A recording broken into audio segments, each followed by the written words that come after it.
Première lecture du livre des Actes des Apôtres, chapitre 13, versets 44 à 52.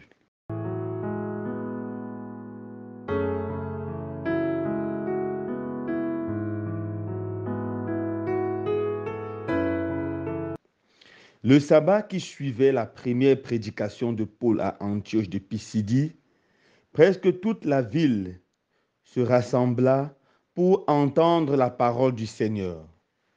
Quand les Juifs virent les foules, ils s'enflammèrent de jalousie et contredisaient les paroles de Paul et l'injuriaient. Paul et Barnabé leur déclarèrent avec assurance: c'est à vous d'abord qu'il était nécessaire d'adresser la parole de Dieu, puisque vous la rejetez et que vous-même ne vous jugez pas digne de la vie éternelle. Eh bien, nous nous tournons vers les nations païennes. C'est le commandement que le Seigneur nous a donné. J'ai fait de toi la lumière des nations pour que, grâce à toi, le salut parvienne jusqu'aux extrémités de la terre. En entendant cela, les païens étaient dans la joie et rendaient gloire à la parole du Seigneur. Tous ceux qui étaient destinés à la vie éternelle devinrent croyants. Ainsi, la parole du Seigneur se répandait dans toute la région. Mais les Juifs provoquèrent l'agitation parmi les femmes de qualité adorant Dieu et parmi les notables de la cité. Ils se mirent à poursuivre Paul et Barnabé et les expulsèrent de leur territoire. Ceux-ci secouèrent contre eux la poussière de leurs pieds et se rendirent à Iconium, tandis que les disciples étaient remplis de joie et d'Esprit Saint. Parole du Seigneur. Nous rendons grâce à Dieu.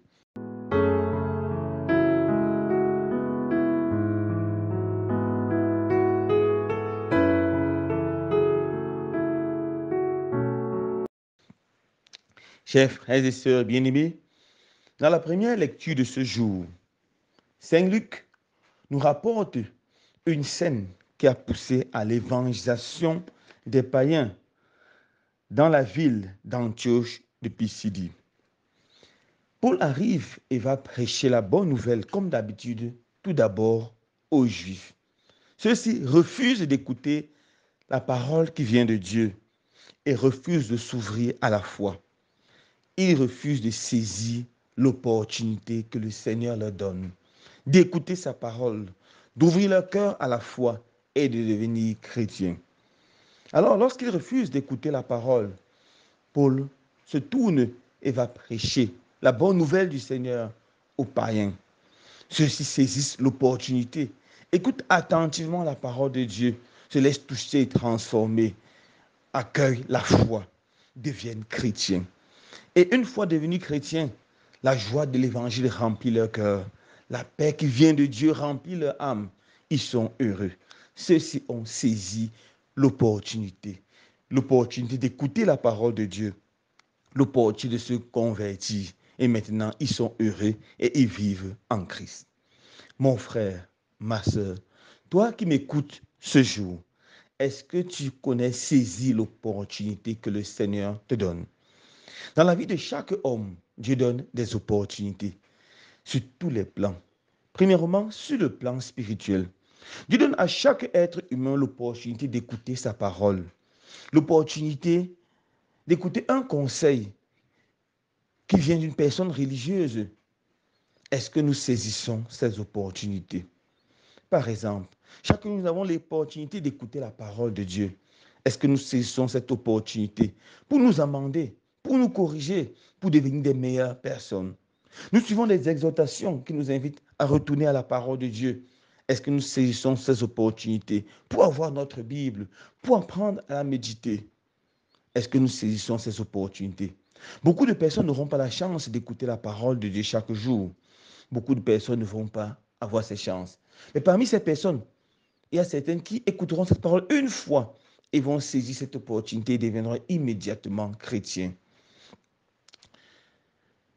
Sur le plan humain, beaucoup de gens ont l'opportunité de naître dans des bonnes familles, un père, une mère attentionnée, des parents qui t'invitent, qui donnent une bonne éducation chrétienne.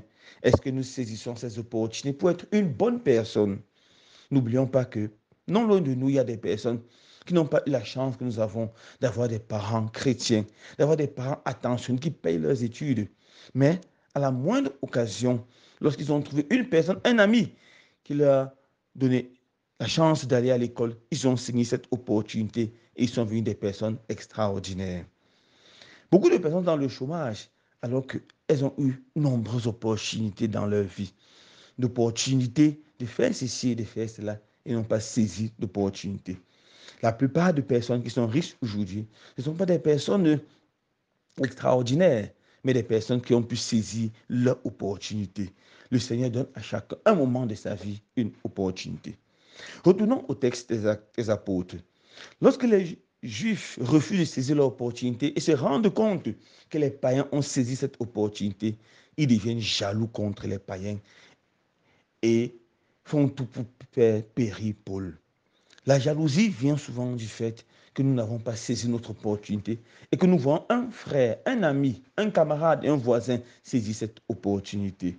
Oui, mon frère, ma soeur, est-ce que dans ton cœur, il y a la jalousie pour des personnes qui ont saisi l'opportunité que tu as refusé de saisir? Si c'est oui, convertis-toi et demande de la grâce de saisir immédiatement tes opportunités, de ne pas lâcher tes opportunités. Je conclus en vous racontant une histoire biblique que nous connaissons tous. C'est l'histoire de Lazare et du riche. Le riche était puissant, il était riche, mais devant sa maison, il y avait Lazare.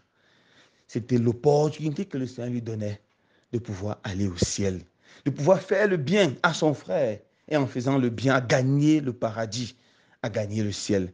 Car mon chemin pour aller à Dieu, c'est mon frère, c'est ma soeur, spécialement celui qui est pauvre, celui qui souffre, celui qui est misérable.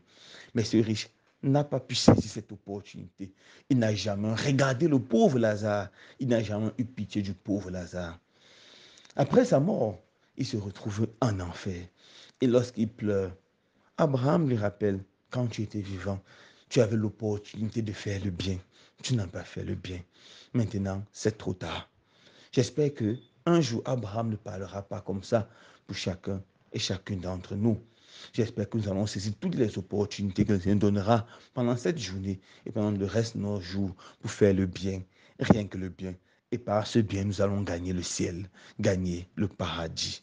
Loué soit Jésus-Christ.